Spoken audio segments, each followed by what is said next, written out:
അപ്പസ്തോല പ്രവർത്തനങ്ങൾ അധ്യായം 21. ജെറുസലേമിലേക്ക്.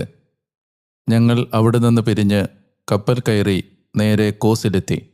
അടുത്ത ദിവസം റോദോസിലേക്കും അവിടെ നിന്ന് പത്താറയിലേക്കും പോയി.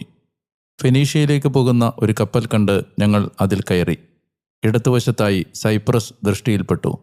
അത് പിന്നിട്ട് ഞങ്ങൾ സിറിയയിലേക്ക് യാനം ചെയ്ത് ടയറിലിറങ്ങി.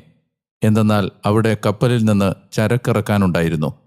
ശിഷ്യരെ കണ്ടുപിടിച്ച് ഞങ്ങൾ 7 ദിവസം അവിടെ താമസിച്ചു.